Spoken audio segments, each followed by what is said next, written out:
எல்லாருக்கும் திருப்தி அளிக்கக்கூடிய ஒரு வெற்றி படமா இருக்கும்ன்றதுல எனக்கு எந்த சந்தேகமும் இல்லை. ஸோ அந்த நம்பிக்கையோட உங்களுக்கு விடை சொல்லிக்கிறேன். வணக்கம். Thank you so much, Ron sir. So அடுத்தபடியா பேசுவதற்கு we have with us சக்தி வேலன் அவர்கள் from சக்தி Film Factory. ஒரு படம் பண்றதுல எவ்வளவு பெரிய ப்ராசஸ், எவ்வளவு டீடியஸா இருக்கோ அதே மாதிரி அந்த படத்தை வெளியில கொண்டு போய் மக்கள் கிட்ட சேர்க்கறதும் வந்து ஒரு டீடியஸான ப்ராசஸ். நிறைய சின்ன படங்களுக்கு தன்னுடைய ஆடியன்ஸ் சப்போர்ட் ஃபர்ஸ்ட்ல இருந்து கொடுத்துட்டே இருக்கிற ஒரு உன்னதமான மனிதர். நிறைய படங்கள் வந்து அந்த மாதிரி ஒர்க் பண்ணி கொடுத்திருக்காரு. தேங்க்யூ சோ மச் உங்களுடைய சப்போர்ட் இருந்துட்டே இருக்கிறதுக்கு. இந்த படத்தை பத்தி ஒரு சில வார்த்தைகள்.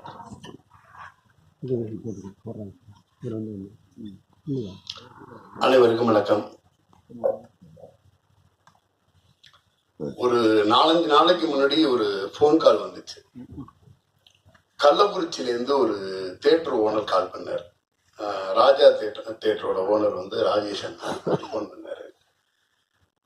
ஃபோன் பண்ணிட்டு, பிரதர் இந்த லவ் மேரேஜ் ப்ரிவியூ எதுவும் சொன்னா போட்டா சொல்லுங்க, நான் ஃபேமிலியோட வர்றேன் அப்படின்னாரு.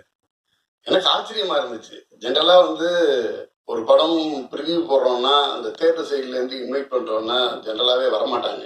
ஏன்னா அவங்களுக்கு வாரம் 4 படம் 5 படம் 6 படம் ரிலீஸ் அப்படின்னு இருக்கும் பொழுது ஒரு படத்தை பர்டிகுலராக கிட்டத்தட்ட வந்து ஒரு 2 வாரத்துக்கு முன்னாடி நான் படம் பார்க்கணும் அப்படின்னு சொல்லி கேட்குறாரு அப்படின்னு சொல்லி ஆச்சரியமா இருந்துச்சு. அதை விட அவர் சொன்ன அடுத்த வார்த்தை தான் எனக்கு இன்னுமே சந்தோஷத்தை தந்துச்சு. சமீபத்தில் அவர் வந்து நம்ம இயக்குனர் ஏஆர் முருகதாஸோட நெருங்கிய நண்பர். சமீபத்துல அப்கமிங்ல வரக்கூடிய நல்ல படங்களை பத்தி பேசிக்கிட்டு இருக்கும்போது லவ் மேரேஜ் கண்டிப்பா ஒரு நல்ல படமா இருக்கும்னு இயக்குனர் முருகதாஸ் சார் சொன்னாரு அப்படின்னாரு. ஒரு படம் வர்றதுக்கு முன்னாடி ஒரு அங்கீகாரம் கிடைக்கிறது அப்படிங்கிறது வந்து அதுவும் ஒரு புதுமுக இயக்குனர். இந்த பக்கம் வந்து விக்ரம் சார் பண்ணியிருக்காரு. இருந்தா கூட ஒரு இயக்குனர் வந்து புதுமுக இயக்குனர். அதை தாண்டி ஒரு இந்திய அளவுல பேர் வாங்கின ஒரு இயக்குனர் வந்து அவருடைய நம்பிக்கை வைக்கக்கூடிய படமா இந்த படம் சொன்னது வந்து எனக்கு வந்து அவ்வளோ சந்தோஷமா இருந்துச்சு. இது வந்து என்னன்னா அந்த குழுவுல நானும் இருக்கிறதுனால அந்த சந்தோஷத்தை நானும் ரொம்ப அதை என்ஜாய் பண்ணேன். லவ் மேரேஜ் எங்க அண்ணன் இல்லத்துலேருந்து எங்க ஹீரோ என்ன மீட்டர்ல இந்த படத்துக்கு என்ன மீட்டர்ல நடிக்கணுமோ அதை விட ஒரு மீட்டர் கூட தாண்டாம அவ்வளவு அழகா அதோட பொருந்திருக்காரு. நிறைய பேர் சொன்ன மாதிரி அந்த 90s கிட்ஸ் அத்தனை பேர் வந்து தன்னோட வந்து ரிலேட் பண்ணிக்கிற மாதிரியான ஒரு கேரக்டரா இருக்கும். அந்த பாய் நெக்ஸ்ட் டோர்னு கூட சொன்னாங்களா, அப்படி கூட கிடையாது. அந்த பாயாவே பார்ப்பாங்கன்னு நினைக்கிறேன் 90s கிட்ஸ் எல்லாம்.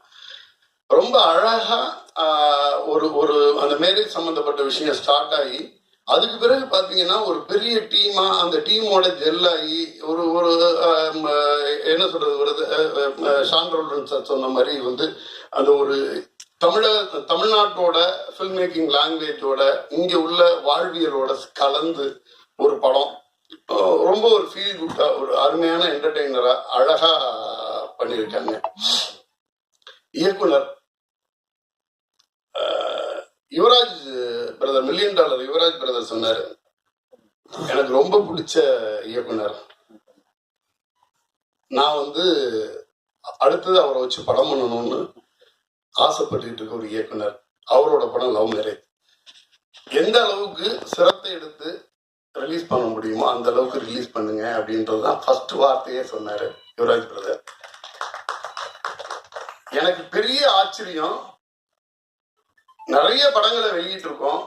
நிறைய படங்களை வெளியிடும் பொழுது ஒரு தயாரிப்பாளர் ஒரு ப்ரொடக்ஷன் கம்பெனிக்கு அதோட சம்பந்தப்பட்ட நிறைய டெக்னீஷியன் வந்து சப்போர்ட் பண்ணுவாங்க. ஈவன் ஆர்டிஸ்ட் கூட சப்போர்ட் பண்ணுவாங்க.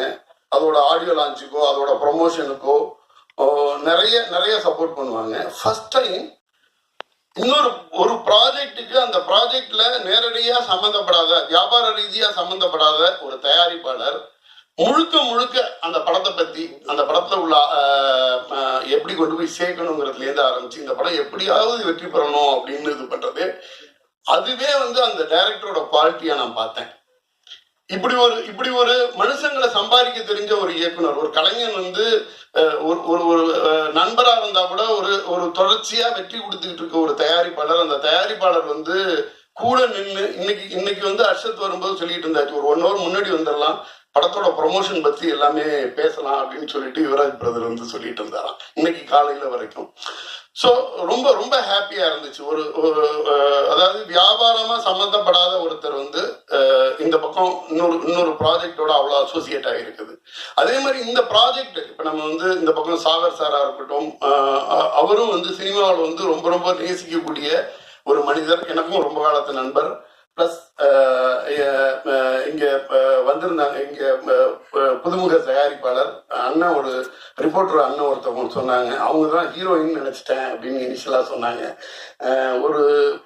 ஒரு தயாரிப்பாளர், அவங்களும் வந்து ஒரு மருத்துவராக இருந்து தயாரிப்பாளராக உள்ள வர்றாங்க. நிறைய கனவுகளோட நிறைய விஷனோட வர்றாங்க.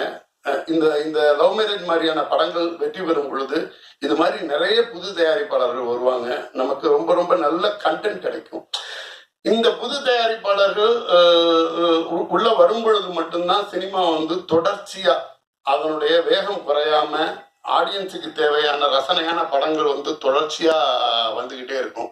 அதுக்கு அமைக்கப்பெற்ற ஒரு சின்ன இதுல வந்து இந்த லவ் மேரேஜ்னு பார்த்துட்டீங்கன்னா இதுல உள்ள ஆர்டிஸ்டா இருக்கட்டும், டெக்னீஷியனா இருக்கட்டும், ரொம்ப அருமையான காம்போ. கோடங்கி பிரதர் சொன்னாரு 10 பக்கம் டயலாக் இருக்கும், அதுல வா போ அப்படின்னு. ஆக்சுவலா வந்து பாத்தீங்கன்னா நீங்க படமா பார்த்தீங்கன்னா கோடங்கி பிரதர் படம் பார்த்துருக்க மாட்டாருன்னு நினைக்கிறேன். படம் பார்த்தீங்கன்னா கோடங்கி பிரதரோட கேரக்டரையே அவ்வளோ ரசிக்க முடியும். அது மாதிரி ஒவ்வொரு கேரக்டரும் சின்ன கேரக்டர் அதுல பண்ணியிருக்க அப்பா ரோலா இருக்கட்டும், எல்லாமே நீங்க ஒரு சில இதை மட்டும் அப்படியே நம்ம ஹைலைட் பண்ணிலாம் சொல்ல முடியாது. அது மாதிரி இப்ப நமக்கு வந்து நேற்றுக்கு அவார்ட் வாங்கியிருந்தேன்னு சொல்லிட்டு ஒரு ட்வீட் போட்டிருந்தாரு மோகன் ராஜா பிரதர். இது எனக்கு கிடைச்ச ஒரு வெளிச்சமா நினைக்கிறேன் அப்படின்ற மாதிரி.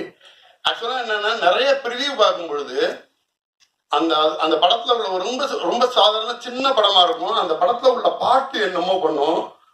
இந்த பாட்டு யார் எழுதுனா அப்படின்னு கேட்டா மோகன் ராஜாம்பாங்க. அவரோட வெளிச்சம் வந்து அவார்டா கூட இருக்கலாம். என்னை பொறுத்த வரைக்கும் அவரோட வரிகள் தான் அவரோட வெளிச்சம்னு நினைக்கிறேன். அவரோட வரிகளை கேட்கும் பொழுது இது யாரோட பாட்டு அப்படின்னு கேட்க தோணும். அது அவர் எழுதுறதுல நிறைய பாடல்கள் வந்து சாண்ட்ரோடன் சாரோட மிகப்பெரிய வெற்றி எல்லாம் கொடுத்துட்டு இருக்காரு. அவர் எந்த அளவு டெடிகேஷன்னா, நான் ஒரு ஃபிலிம் ப்ரிவியூ பார்க்க போயிருக்கேன். அதுல வந்து தயாரிப்பாளர் எல்லாருமே கூட இருக்காங்க. ஃபர்ஸ்ட் டைம் வந்து வெளியால் ஒருத்தர் ப்ரிவியூ பார்க்க வர்றாரு அப்படின்னு ப்ரிவியூ அந்த மிக்சிங் ரூம்ல உட்காந்து படம் பார்க்க ஆரம்பிக்கிறதுக்கு முன்னாடி ஃபர்ஸ்ட் அவர் ப்ரே பண்ணிட்டு படம் பார்க்க சொன்னார். எனக்கு பெரிய ஆச்சரியமா இருந்துச்சு, ஒரு டெக்னீஷியன் எப்படி ஒரு படத்தோட இந்த அளவு ஜெல்லாக முடியும். அது அப்ப மட்டும் இல்ல, அதுக்கு பிறகு அதோட ஆடியோ லான்ச்சா இருக்கட்டும், ஒவ்வொரு இடத்துலையும் அந்த படத்தோட வெற்றிக்காக அவர் ப்ரே பண்ணிக்கிட்டே இருக்காரு. அவர் சம்பந்தப்பட்ட படங்களுக்கு அவ்வளவு சோல்ஃபுல்லான ஒரு உணர்வை கொடுக்குறாரு. அது வந்து அவருடைய பாடல்ல வருது, அந்த படத்துல ரிஃப்ளெக்ட் ஆகுது. இது மாதிரி ஒரு டீமே ரொம்ப ஒரு பாசிட்டிவான டீம். நமக்கு தெரியும் விக்ரம் பிரபு சார் அவங்க ஃபேமிலி சொன்னாலே தெரிஞ்சிடும்.